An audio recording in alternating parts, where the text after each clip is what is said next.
Sebuah pesawat dipaksa mendarat di Bandara Internasional Juanda. Di dalamnya terdapat pembajak bersenjata yang mengambil alih kendali pesawat. Komando Pasukan Katak TNI AL segera bergerak melaksanakan operasi pembebasan terhadap seluruh penumpang. Angkat tangan! Tenang, Pak. Ada sejaman, tenang. Satu musa diberikan, satu tongkat diamankan.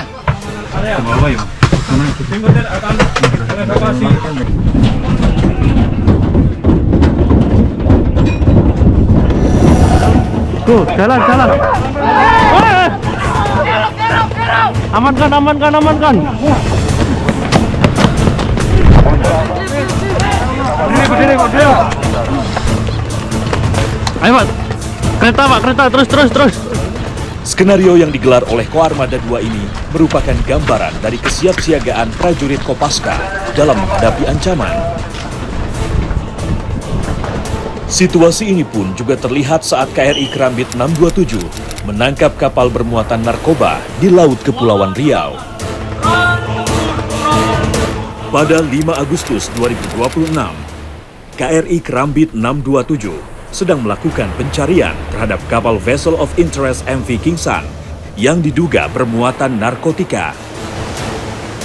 Pada akhirnya, kapal tersebut terdeteksi di zona ekonomi eksklusif Indonesia, tepatnya di utara Tanjung Berakit, Kepulauan Riau, pada 6 Agustus 2026. Dengan cepat, KRI Kerambit 627 melaksanakan shadowing dan menurunkan tim VBSS untuk memeriksa muatan kapal. Karena terlihat mencurigakan, kapal kemudian dibawa untuk merapat ke daratan. Dan setibanya di pangkalan, tim gabungan langsung melakukan pemeriksaan. Anjing pelacak pun segera menyisir setiap sudut kapal dengan teliti. Dalam pemeriksaan, ditemukan 65 karung mencurigakan yang disembunyikan di bawah geladak kapal.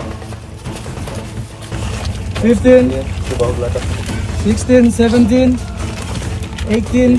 Dari investigasi yang diperkuat oleh digital forensik, didapati bahwa 65 karung tersebut merupakan psikotropika jenis ketamin dengan perkiraan berat 1,3 ton. Ketamin merupakan psikotropika golongan 1. Penyalahgunaannya dapat menyebabkan halusinasi hingga kerusakan organ.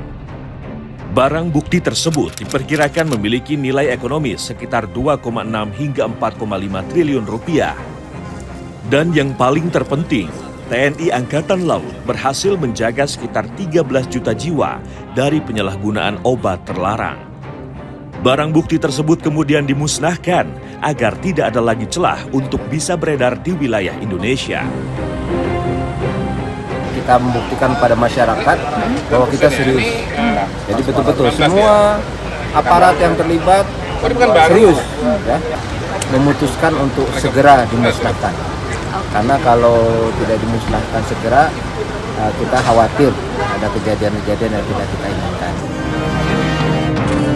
TNI AL akan terus hadir dan bertindak tegas dalam menegakkan hukum di laut dengan tujuan melindungi masyarakat serta menyelamatkan generasi muda bangsa dari bahaya narkotika.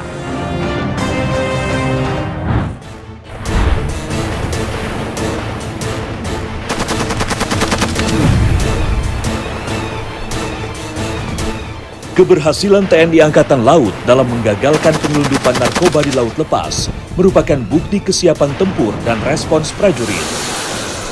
Tentu ini bukanlah kebetulan, melainkan buah manis dari latihan.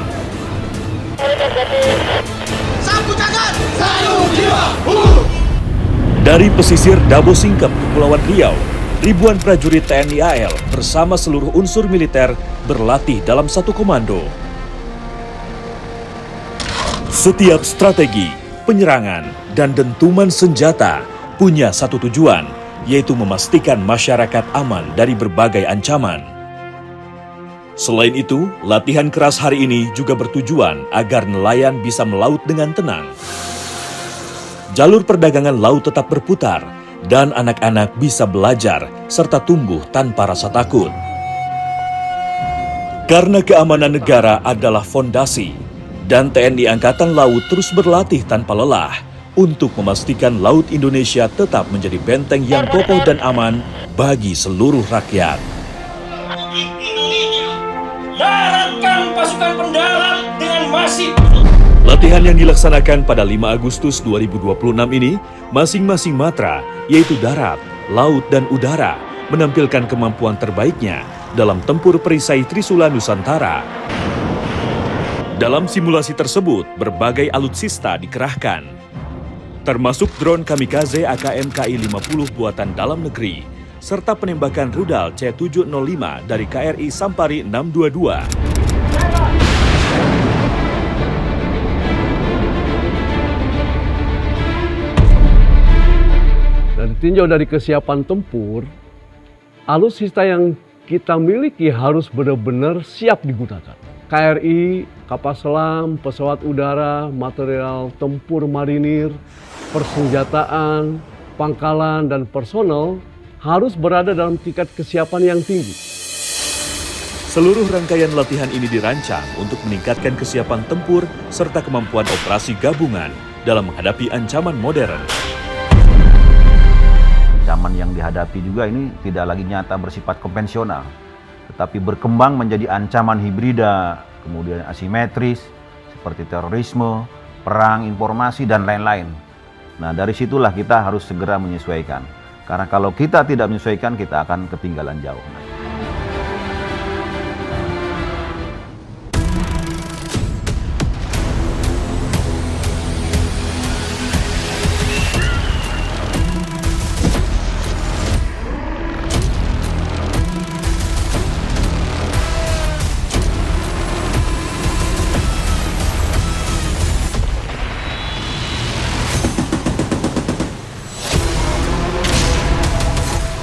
Untuk semakin memperkuat pertahanan, TNI Angkatan Laut juga terus menambah jumlah alutsista. Salah satunya adalah KRI Prabu Siliwangi 321.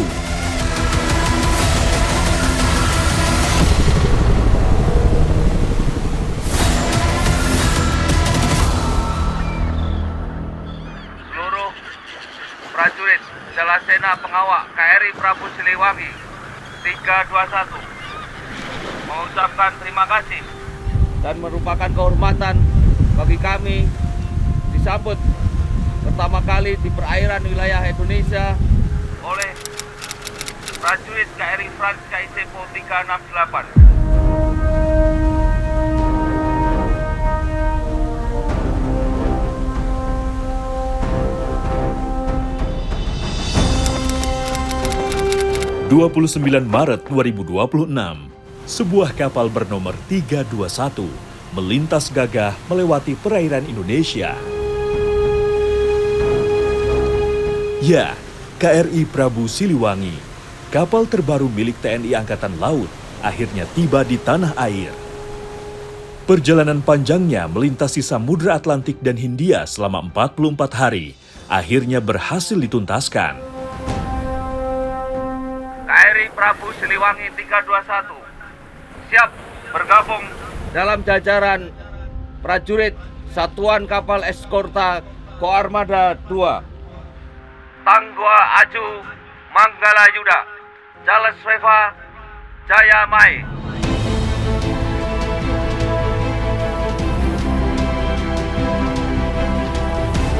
Sebelum bersandar di dermaga Madura Makoko Armada 2 Surabaya, KRI Prabu Siliwangi disambut 2 pesawat dan helikopter Panther dari Wing Udara 2 Puspenerbal.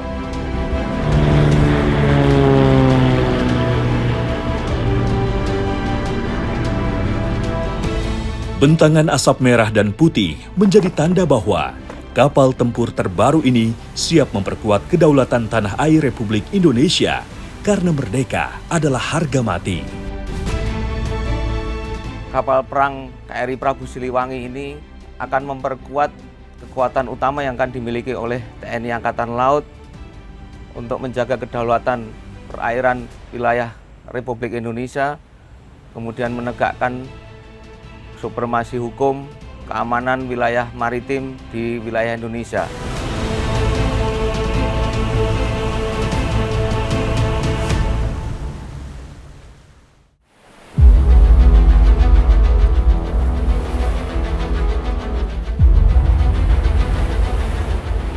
Perjalanan dari Italia menuju Indonesia tidaklah mudah. Banyak hal yang harus mereka lalui. Mulai dari ganasnya ombak hingga kekompakan tim yang terus diuji.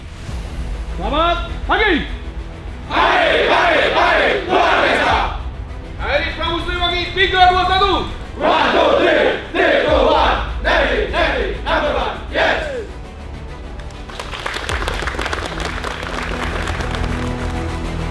Sebagai fregat siluman terbesar, kapal ini tentu jadi harapan terdepan dalam menjaga kedaulatan perairan Nusantara. Apalagi kapal ini juga memiliki teknologi yang mutakhir. Pada anjungan kapal mengadopsi teknologi naval cockpit yang memungkinkan integrasi sistem navigasi, kendali, serta sensor secara digital.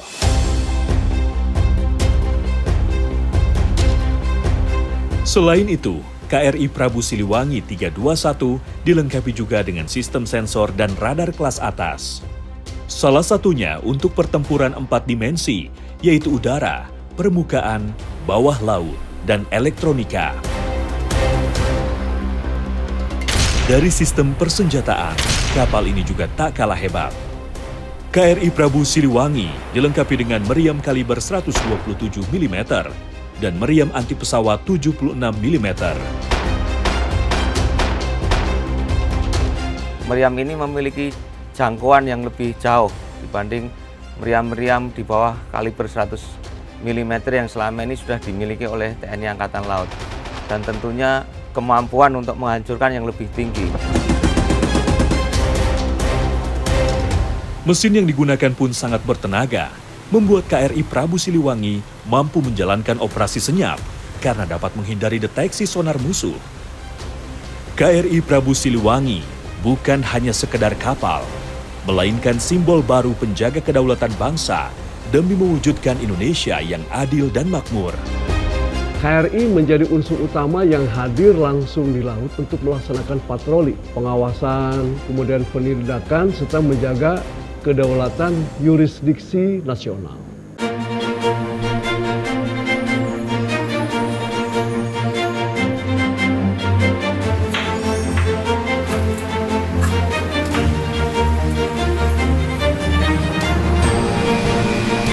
Namun di balik kecanggihan kapal KRI Prabu Siliwangi, terdapat tangan-tangan tangguh yang tak pernah berhenti bekerja. Salah satu suasana yang berbeda terdengar dari dapur di dek bawah. Sejak pagi, dapur kapal sudah sibuk membuat logistik bagi para awak kapal.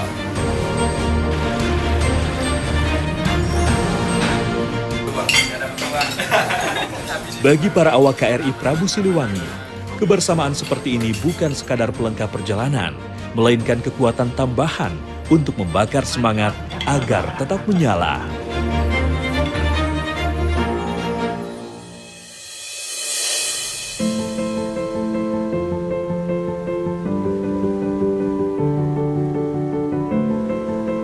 Kini, hari yang dinanti telah tiba. Saat haluan kapal kembali mengarah ke pangkuan Ibu Pertiwi. Tenang digeladak penghormatan lambung kanan. Dermaga.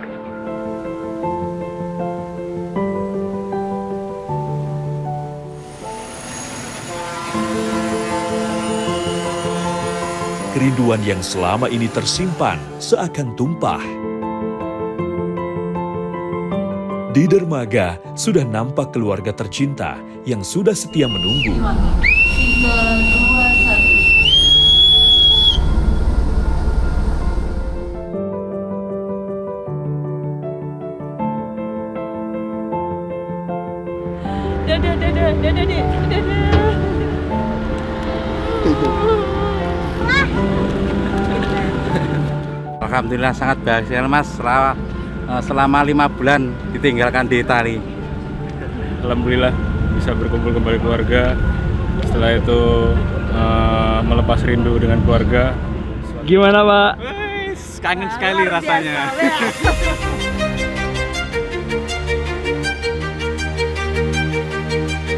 Namun di balik kehangatan pelukan keluarga yang baru dirasakan, para awak KRI Prabu Siliwangi sadar bahwa ini adalah jeda dari perjalanan mereka yang baru akan dimulai. Dan saat itu tiba, para awak ini akan kembali berlayar, mengarungi samudra dengan membawa kehormatan bangsa. Tujuannya satu, menjaga kedaulatan merah putih agar tetap berkibar gagah di seluruh perairan Nusantara. Merdeka!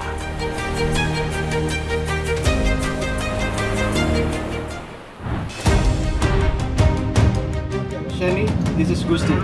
Over. Tak hanya latihan integrasi TNI dari 3 matra saja, tapi TNI Angkatan Laut juga menggelar latihan di tingkat internasional. Salah satunya dengan Russian Navy pada Sea Peace Exercise Oruda di perairan Vladivostok, Rusia pada tanggal 29 hingga 30 Juli 2026. Latihan ini tentu sangat penting, apalagi di tengah dinamika geopolitik dan ancaman kejahatan lintas negara, seperti pencurian ikan, penyelundupan, hingga gangguan jalur perdagangan global. Latihan melibatkan KRI Igusti Ngurah Rai 332 dari TNI AL dan kapal perang Sovereign dari Russian Navy. Formasi Living Harbor menjadi penanda dimulainya rangkaian Sea Peace Exercise Oruda 2026 ini. Sebelumnya, kedua kapal melaksanakan joint maneuver exercise untuk menguji kemampuan olah gerak dan formasi di laut. Selanjutnya, prajurit dari kedua negara menggelar boarding exercise atau latihan pemeriksaan dan penguasaan kapal atau visit, board, search, and seizure. Selain itu, dukungan unsur udara, yakni helikopter Panther HS-1310 milik TNI Angkatan Laut dan helikopter Kamov KA-28 milik Russian Navy ikut berkontribusi. Melalui latihan bersama ini, TNI Angkatan Laut berharap dapat terus meningkatkan profesionalisme,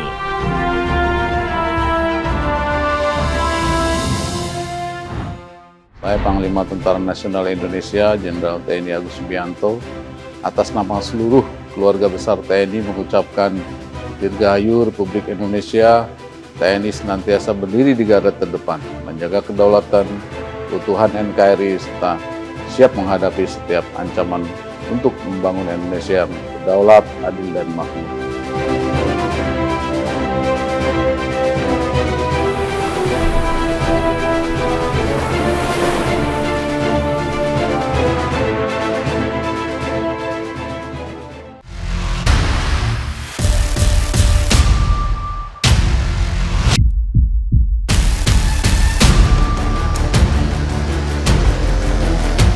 September 2025, teror kelompok bersenjata memutus akses jalan warga dan merenggut kedamaian di daerah Maibrat, Papua Barat Daya.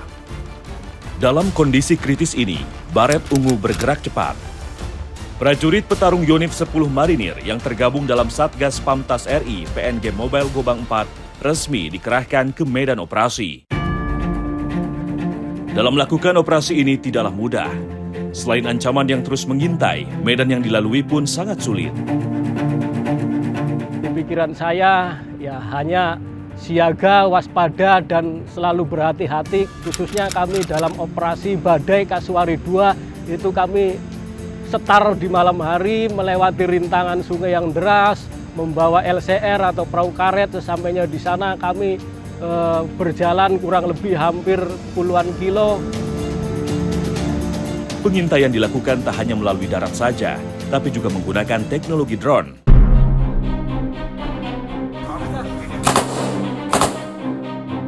Dan semua perjuangan itu tak sia-sia. Selama 9 bulan penugasan hingga Mei 2026, data mencatat keberhasilan tim taktis di lapangan. 56 markas OPM beserta beberapa pimpinannya berhasil dilumpuhkan. Tentunya prioritas kita utama mengajak rekan-rekan kita yang ada di sana untuk kembali ke NKRI bagi yang belum bergabung. Nah, kita merangkul mereka dan memang ada beberapa tokoh-tokoh yang menyerahkan diri secara sukarela. Selama bertugas, tentu para prajurit juga merindukan keluarga mereka. Namun karena tugas adalah kehormatan, mereka tetap memilih untuk bertahan. Yang kami lakukan selama di sana, pertama jelas gembira. Kita punya prinsip bahwa gembira di medan latihan, gembira di keluarga, kemudian gembira di medan pertempuran. Di tempat bertugas, para prajurit juga menjalankan tugas teritorialnya, seperti membantu logistik, pendidikan, kesehatan, hingga membangun tempat ibadah. Menumpas ancaman, memulihkan keamanan, serta mengembalikan senyum masyarakat di bumi cendrawasih. Ini adalah bukti nyata profesionalisme dan pengabdian tanpa batas Korps Marinir untuk bangsa dan negara.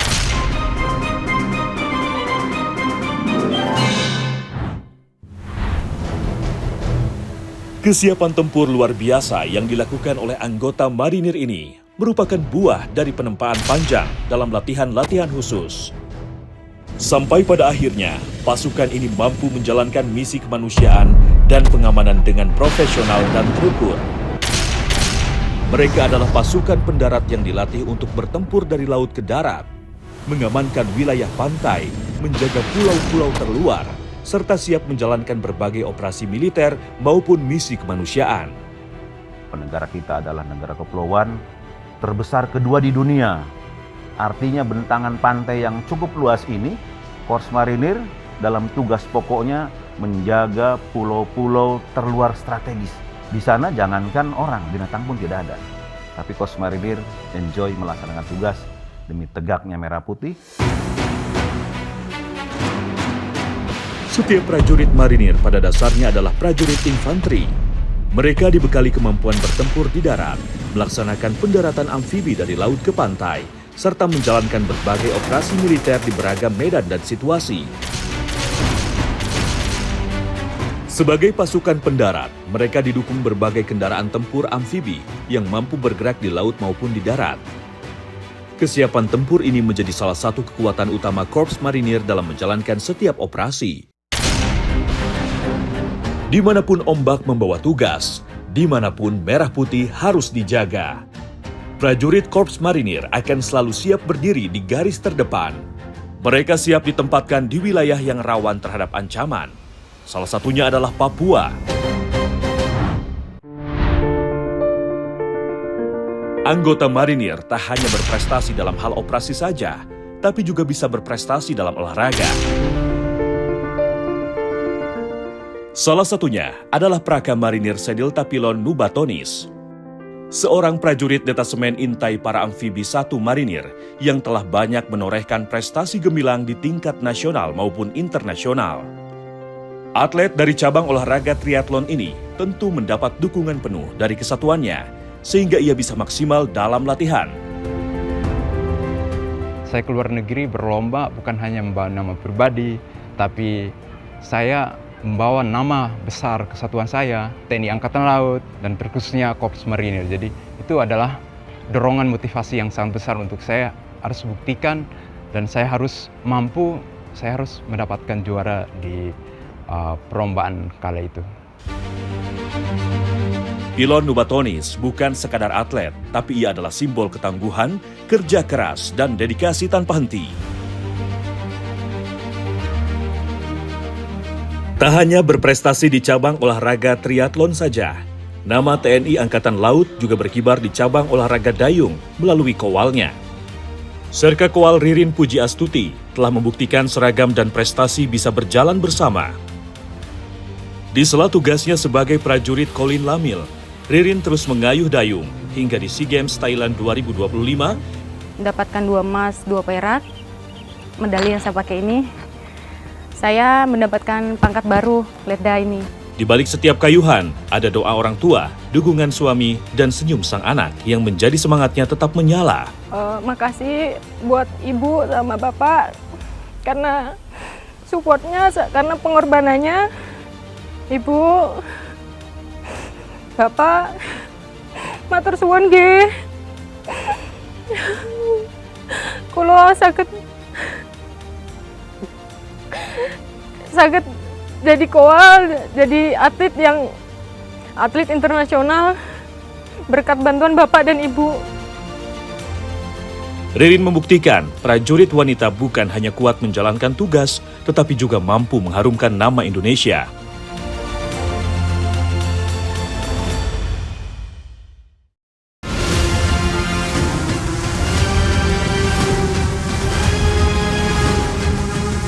November 2025, bumi Sumatera berduka. Hujan deras yang melanda tanpa henti memicu tanah longsor di beberapa wilayah. Puluhan jiwa dilaporkan meninggal dunia, sementara ratusan lainnya mengalami luka dan harus mengungsi. Di tengah kesedihan masyarakat, TNI Angkatan Laut langsung merespon dan bergerak cepat untuk darurat kemanusiaan. Kapal perang TNI AL, yaitu KRI Dr. Suharto 990, langsung diterjunkan ke pusat titik bencana di pesisir Sumatera.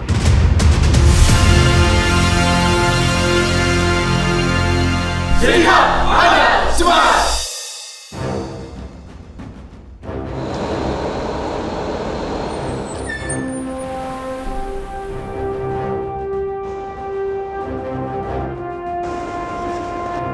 Seketika, dermaga Kolin Lamil Tanjung Priok, Jakarta Utara menjadi saksi dari kesibukan para prajurit TNI AL dan para relawan.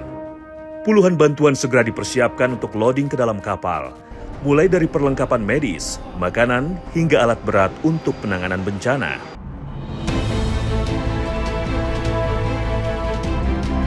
Sebagai kapal bantu rumah sakit andalan TNI Angkatan Laut, KRI Suharto dilepas secara resmi untuk berlayar menuju wilayah terdampak bencana.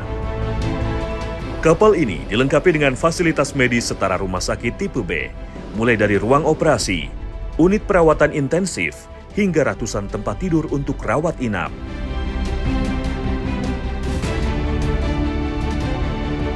Dua mesin diesel utama bergemuruh, menandakan dibukanya jalur garis depan kemanusiaan menuju Sumatera. 2.5 mundur. Drift 0. Drift 0.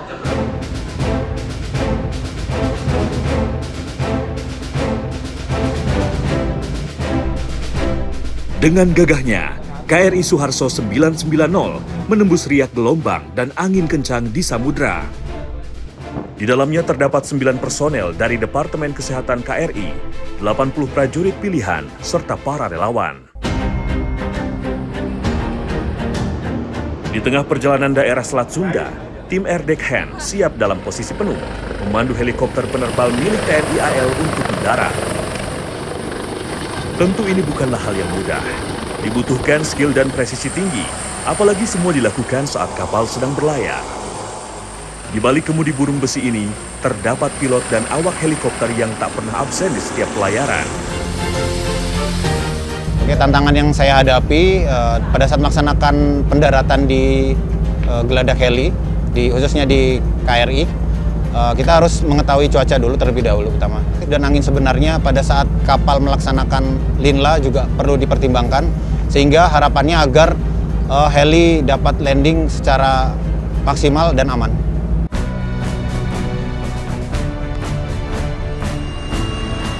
Saat jalur darat dan laut tak lagi bisa ditembus, bus penerbal TNI AL lah yang akan menghubungkan kapal rumah sakit ini dengan titik terisolasi di daerah bencana. Ini bukanlah sekedar penerbangan rutin, tapi ada misi kemanusiaan yang mereka emban.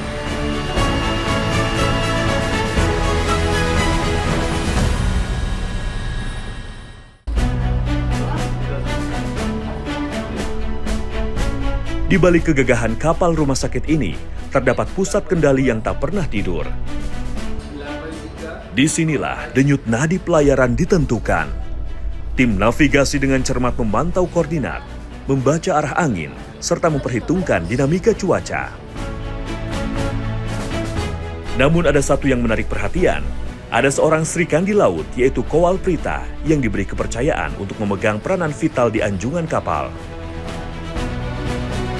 Saya membuat trek atau alur pelayaran kapal sebelum kita berlayar secara aman.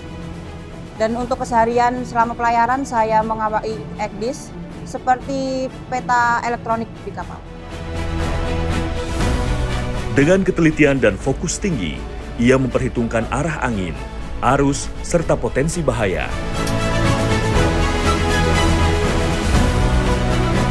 di sisi lain saya juga sebagai komandan harus humanis. Di dalam artian humanis kita kekeluargaan. Intinya dibuat sesuatu kekeluargaan biar keluarga selain keluarga di rumah, di KRI ini juga keluarga kedua. Jadi selalu bersama-sama. Setelah menempuh perjalanan panjang selama 5 hari, akhirnya KRI Dr. Suharso berhasil merapat di Pelabuhan Sibolga, Sumatera Utara. Proses bongkar logistik bantuan pun langsung digelar secara cepat dan sigap. Kehadiran KRI Dr. Suharso 990 di perairan Sumatera membawa secercah harapan baru bagi para korban. Di tengah keterbatasan pasokan medis dan hancurnya fasilitas umum, kapal rumah sakit ini siap menjadi benteng pertahanan kesehatan terakhir serta mempercepat proses pemulihan masyarakat Sumatera pasca bencana. Target capaian TNI Angkatan Laut yaitu membangun TNI Angkatan Laut yang modern, profesional, tangguh, dan siap operasi, sekaligus memiliki daya tangkal yang mampu menjaga kedaulatan, hak berdaulat, dan kepentingan nasional Indonesia.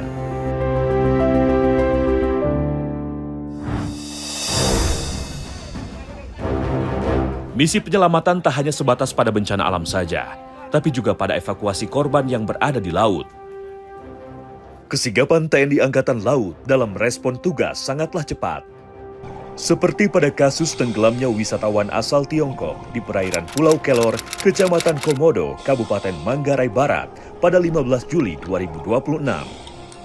Saat mendapatkan info, Lanal Labuan Bajo segera mengerahkan personel dan tim penyelam untuk melaksanakan operasi pencarian. Operasi penyelaman dipimpin oleh Danunit Intel Lanal Labuan Bajo, Letu Laut Supply Y Lameka. Berkat koordinasi yang solid dan profesionalisme dari seluruh unsur yang terlibat, tim SAR gabungan berhasil menemukan korban di kedalaman sekitar 23 meter dalam kondisi meninggal dunia. Korban posisi terlentang, masih tetap menggunakan butis, maskernya masih tetap di kepala, snorkelnya masih ada. Kami ada berlima, dari Lanal Labuan Bajo, dari V3Com, dan dari Posar Labuan Bajo. Korban langsung dievakuasi ke permukaan secara hati-hati menggunakan Rigid Buoyancy Boat atau RBB SAR di Pelabuhan Marina untuk proses penanganan lebih lanjut. Operasi kemanusiaan ini merupakan wujud kesiapsiagaan TNI Angkatan Laut dalam memberikan respons cepat terhadap setiap kondisi darurat di wilayah perairan Indonesia.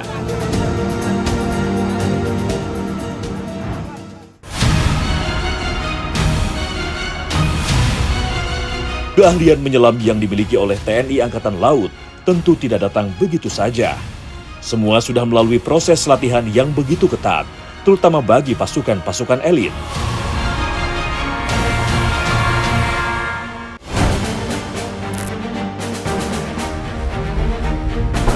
Di balik tenangnya hamparan Laut Nusantara, terdapat pasukan pilihan yang selalu siap menjalankan tugas dalam senyap. Mereka adalah Komando Pasukan Katak atau Kopaska. Satuan elit TNI Angkatan Laut yang dibentuk pada 31 Maret 1962 ini memiliki fungsi untuk menghadapi berbagai operasi khusus dan rahasia di medan maritim. Pasukan elit ini memegang teguh semboyan Tanhana Wigna Tansirna yang berarti tidak ada rintangan yang tak dapat diatasi. Kopaska terus menjadi salah satu kekuatan strategis TNI Angkatan Laut dalam mengawal kehormatan merah putih di Laut Indonesia.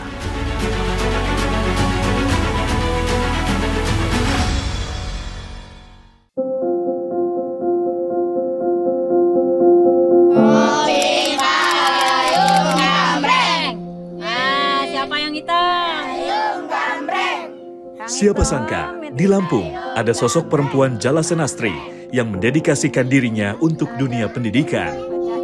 Ya, dia adalah Tri Septiana. Istri dari Serda Marinir Dwi Santoso ini begitu tulus membantu anak-anak. Halo ya. Assalamualaikum. Berat memang, Apalagi kegiatan ini ia emban sendiri, mengingat sang suami, Serda Marinir Dwi Santoso, sedang menjalankan tugas di tanah Papua.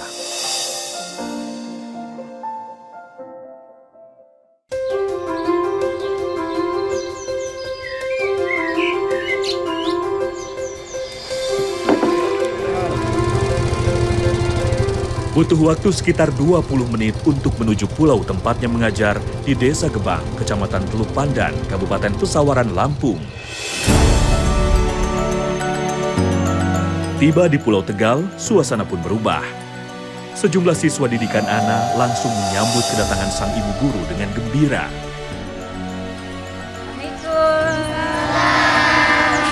Selamat pagi, Ibu. Pagi. Jauh sebelum kehadiran sekolah di Pulau Tegal, masyarakatnya bahkan tidak mengenal pendidikan sama sekali. Saya tanya kenapa kok nggak sekolah di tempat yang di sekolahan terdekat, ternyata memang cukup jauh, harus nyebrang pulau dulu. Namun di tengah keterbatasan dan tantangan, Ana tak menyerah. Ia terus konsisten dalam membimbing anak-anak didiknya dalam proses belajar mengajar. Sampai pada akhirnya, pucuk dicinta ulam pun tiba. Usaha dan ikhtiar Ana mendapatkan respon positif. Saya sebagai ibu Jalasnastri menceritakan sama suami saya. Nah, suami agar membuat proposal. Nah, dari situ alhamdulillah kebetulan suami waktu itu bertemu dengan Pak Siop yang saat ini beliau menjabat sebagai Komandan Batalion 9 Marinir Bapak Toripin. Nah, diterima dengan baik. Kamu bisa maju ke sana. Ibu masuk. Kini sekolah di Pulau Tegal pun mendapat perhatian dari berbagai pihak. Sampai pada akhirnya terbentuklah PKBM Pesona Pulau Tegal. Saat ini setidaknya ada 22 siswa yang tergabung dalam berbagai jenjang. Saya pernah ditinggal sama kawan-kawan, bahkan pernah mengajar sendiri kurang lebih selama 3 bulan. Kehadiran sekolah tentu tidak terlepas dari dukungan Marinir TNI Angkatan Laut, khususnya Batalion Infanteri 9 Marinir Provinsi Lampung. Terutama untuk mendukung sarana dan prasarana demi lancarnya kegiatan belajar. Dari tahun 2017, kami itu selalu berkolaborasi dengan TNI Angkatan Laut, Korps Marinir, dan ibu-ibu organisasi Jalasnastri. Sebagai desa binaan, kehadiran Batalion Infanteri 9 TNI Angkatan Laut sangat bermakna, sehingga tidak ada jarak antara warga dan aparat. Di sela-sela istirahat kegiatan belajar mengajar, tak hanya Ana, anggota marinir yang sedang bertugas pun turut membangun kedekatannya dengan anak-anak. Saya menekankan kepada prajurit-prajurit saya untuk selalu hadir, kapanpun, dimanapun, negara memanggil kita, tanpa kompromi kita harus hadir terdepan dan menyelesaikan masalah. Tanah airku tidak kulupakan, kan terkenang selama hidupku. Pertanyaannya membuat saya sampai kapan mau mengabdi? Insya Allah selagi diberikan kesehatan, selamanya saya akan memberikan pelayanan pendidikan untuk anak-anak di pesisir khususnya. Terima kasih Ibu Ana dan Marinir.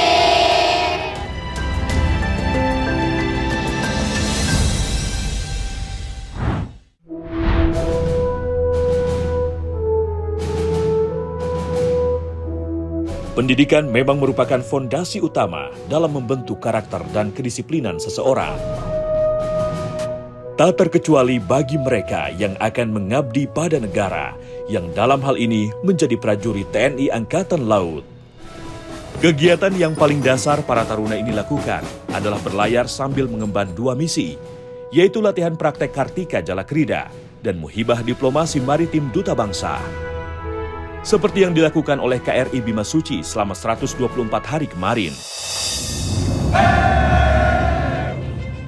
Sepanjang pelayaran ini, KRI Bima Suci tidak hanya membawa 79 taruna Akademi Angkatan Laut, tapi juga membawa nama Indonesia ke 9 titik singgah di 2 benua.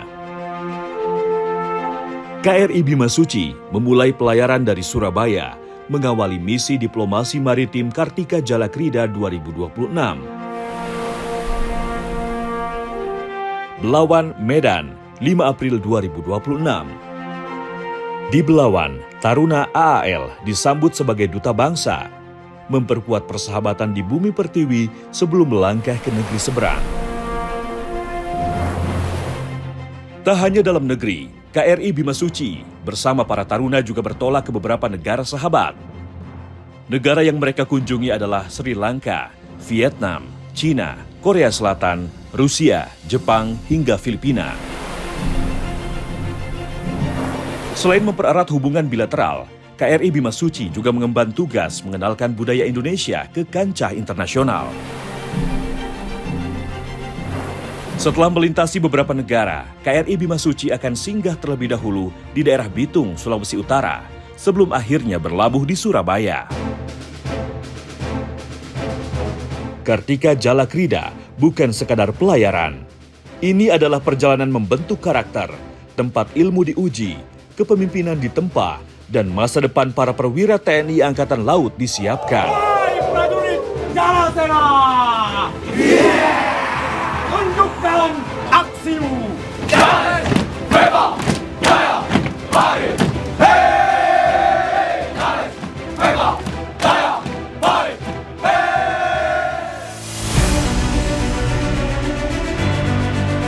Laut Indonesia adalah rumah bersama dan urat nadi kehidupan bangsa.